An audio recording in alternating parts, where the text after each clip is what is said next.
আসসালামু আলাইকুম প্রিয় দর্শক, জানিয়ে দিব এখনকার আলোচিত সকল দেশীয় খবর।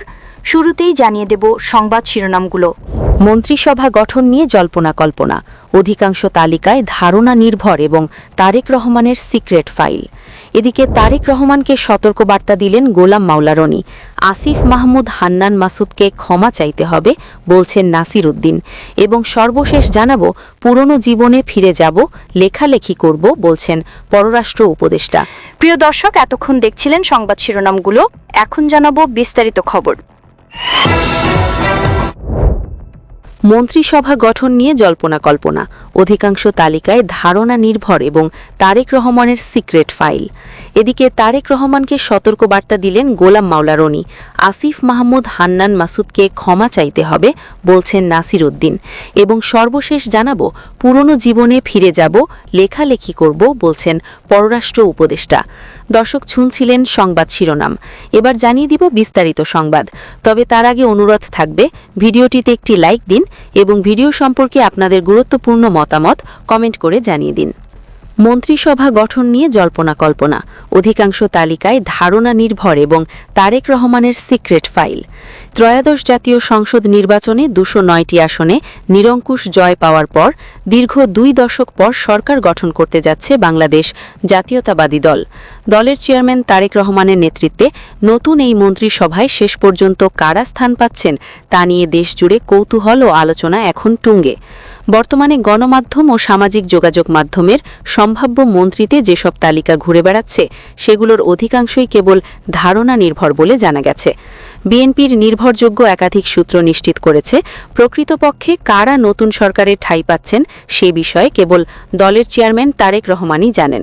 দলীয় নীতি নির্ধারকরা এই চূড়ান্ত তালিকাকে চেয়ারম্যানের গুরুত্বপূর্ণ সিক্রেট ফাইল হিসেবে অভিহিত করেছেন, যা অত্যন্ত গোপনীয়তার সঙ্গে রক্ষা করা হচ্ছে। দলীয় সূত্রগুলো জানায়, মন্ত্রিসভা গঠনের এই অত্যন্ত সংবেদনশীল বিষয়টি নিয়ে তারেক রহমান দলের স্থায়ী কমিটির অধিকাংশ নেতার সাথেই আনুষ্ঠানিক কোনো আলোচনা করেননি। মাত্র ২-১ সিনিয়র নেতার সাথে পরামর্শ করলেও তারা এককভাবে দলের চেয়ারম্যানকে চূড়ান্ত সিদ্ধান্ত নেওয়ার অনুরোধ জানিয়েছেন। ফলে মন্ত্রিসভার তালিকায় কার নাম অন্তর্ভুক্ত হয়েছে বা কার নাম বাদ পড়েছে তা জানার সুযোগ আপাতত কারণেই। নির্বাচনের ফলাফলের গ্যাজেট প্রকাশের পর থেকে সম্ভাব্য মন্ত্রী ও প্রতিমন্ত্রীদের নাম দিয়ে তৈরি নানা ধরনের তালিকা সামনে এলেও সেগুলোর মধ্যে নামের ব্যাপক ভিন্নতা চোখে পড়েছে। এমনকি টেকনোক্র্যাট কোটায় যাদের নাম প্রচার করা হচ্ছে, সেগুলো কোনো নির্ভরযোগ্য ভিত্তি এখনও পর্যন্ত পাওয়া যায়নি। এদিকে বিএনপির নবনির্বাচিত এমপিদের একটি বড় অংশ মন্ত্রী হওয়ার বিষয়ে আগ্রহী হয়ে উঠেছেন এবং অনেকে ব্যক্তিগতভাবে নিজেদের যোগ্য মনে করে লবিং বা তোদবর শুরু করেছেন। তবে দলের প্রধান তারেক রহমানকে সরাসরি কিছু বলার সাহস না থাকায় প্রার্থীরা সিনিয়র নেতাদের কাছে তাদের অতীতের আন্দোলন সংগ্রামের অবদান এবং রাজনৈতিক জেল জুলুমের ফিরিস্তি তুলে ধরেছেন। এই অভ্যন্তরীণ দৌড়ঝাঁপ সত্ত্বেও চূড়ান্ত সিদ্ধান্তের জন্য সবাই চেয়ারম্যানের দপ্তরের সংকেতের অপেক্ষায় প্রহর গুনছেন। ধারণা করা হচ্ছে, বিএনপির কিছু সিনিয়র নেতার মন্ত্রী হওয়া এক প্রকার নিশ্চিত থাকলেও শেষ মুহূর্তে তারেক রহমান চমক হিসাবে নতুন এবং দক্ষ মুখদের মন্ত্রিসভায় অন্তর্ভুক্ত করতে পারেন।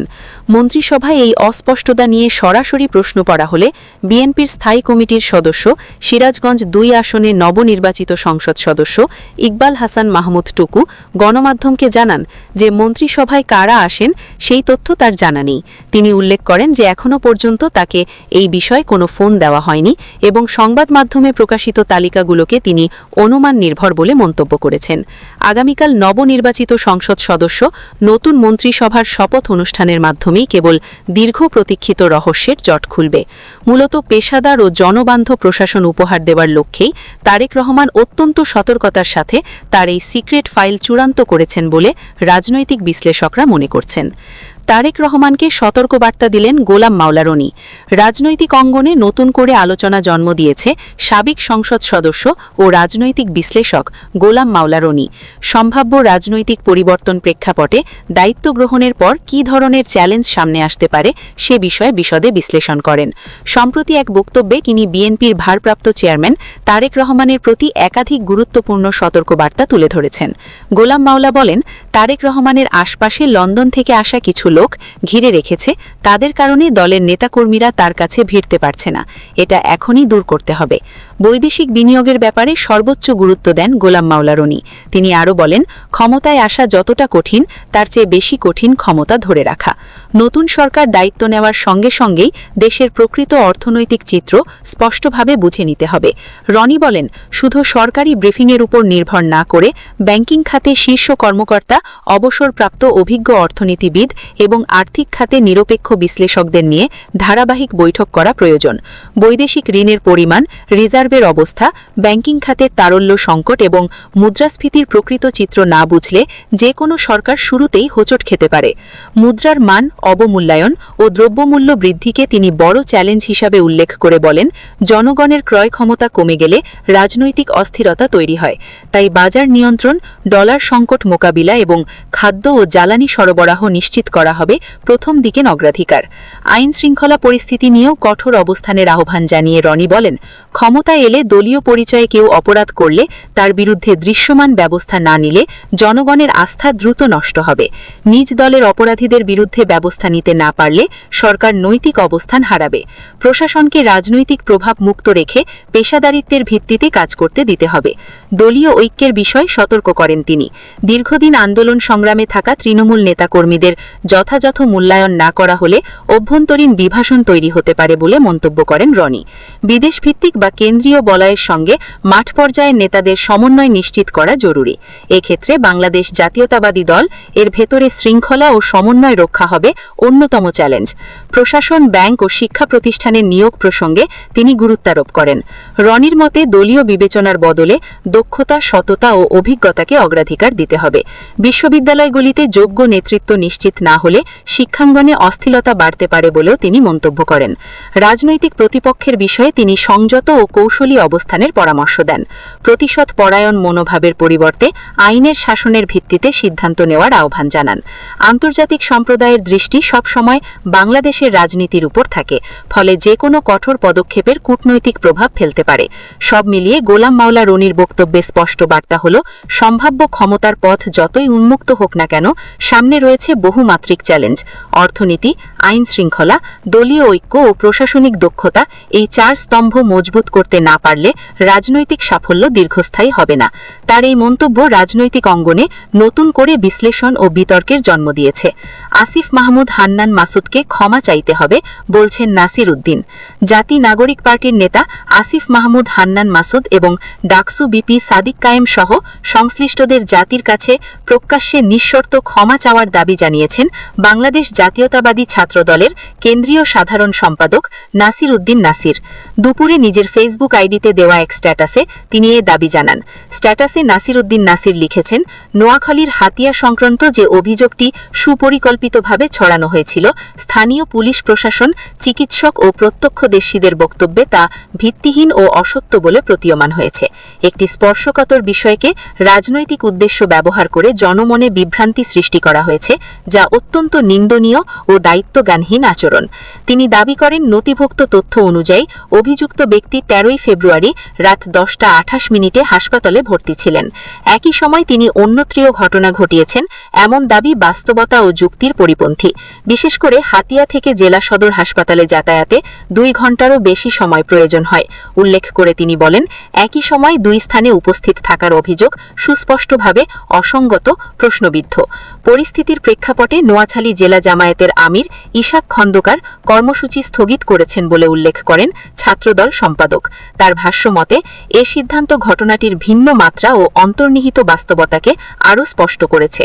ধর্ষণের মতো গুরুতর অভিযোগকে রাজনৈতিক হাতিয়ার হিসেবে ব্যবহার করে মব তৈরির অপচেষ্টা এবং একটি রাজনৈতিক দলকে হেয় করার চেষ্টা সামাজিক স্থিতিশীলতার জন্য বিপজ্জনক বলে মন্তব্য করেন তিনি। এ প্রেক্ষিতে এনসিপির হান্নান মাসুদ ও আসিফ মাহমুদ সহ সংশ্লিষ্টদের প্রতি প্রকাশ্যে নিঃশর্ত ক্ষমা প্রার্থনা ও মিথ্যা অপপ্রচারের দায় স্বীকারের আহ্বান জানান নাসির উদ্দিন নাসির। তিনি বলেন, সত্য প্রতিষ্ঠিত হোক, অপপ্রচার বন্ধ হোক এবং স্পর্শকাতর ইস্যুকে রাজনৈতিক স্বার্থে ব্যবহার সংস্কৃতি পরিহার করা হোক।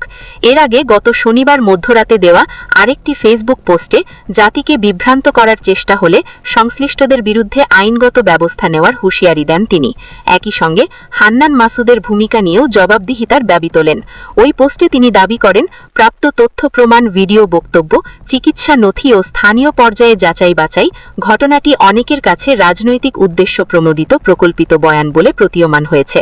তবে বিষয়টি অত্যন্ত সংবেদনশীল উল্লেখ করে তিনি বলেন, চূড়ান্ত তদন্ত সম্পন্ন হওয়ার আগে দায়িত্বশীল মহল থেকে মন্তব্য করা সমীচিত নয়।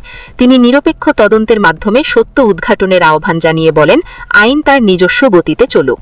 স্ট্যাটাসের সত্যতা নিশ্চিত করে নাসিরউদ্দিন নাসির বলেন, হাতিয়ার ঘটনাকে ঘিরে যে অভিযোগটি পরিকল্পিতভাবে ছড়ানো হয়েছিল, স্থানীয় প্রশাসন, চিকিৎসক এবং প্রত্যক্ষদর্শীদের বক্তব্যে তা অসত্য ও ভিত্তিহীন বলে প্রতীয়মান হয়েছে। একটি স্পর্শকাতর বিষয়কে রাজনৈতিকভাবে ব্যবহার করে জনমনে বিভ্রান্তি সৃষ্টি করা অত্যন্ত দুঃখজনক ও নিন্দনীয়। আমরা স্পষ্টভাবে মনে করি, যারা এই অপপ্রচার ছড়িয়েছেন তাদের উচিত জাতির কাছে প্রকাশ্যে নিঃস্বার্থ ক্ষমা প্রার্থনা করা এবং ভবিষ্যতে এ ধরনের বিভ্রান্তিকর তথ্য প্রচার থেকে বিরত থাকা। সত্য উদ্ঘাটন হোক, অপপ্রচার বন্ধ হোক, এটাই আমাদের প্রত্যাশা। এ বিষয়ে নোয়াখালীর অতিরিক্ত পুলিশ সুপার আবু তুয়েব মোহাম্মদ আরিফ হোসেন বলেন, সামাজিক যোগাযোগ মাধ্যম। প্রিয় দর্শক, এই ছিল এখনকার গুরুত্বপূর্ণ নিউজ। আরও গুরুত্বপূর্ণ নিউজ নিয়ে ফিরছি কিছুক্ষণের মধ্যে। নিউজগুলো সবার আগে দেখার জন্য এই চ্যানেলটি সাবস্ক্রাইব করে আমাদের সাথে থাকুন। ধন্যবাদ।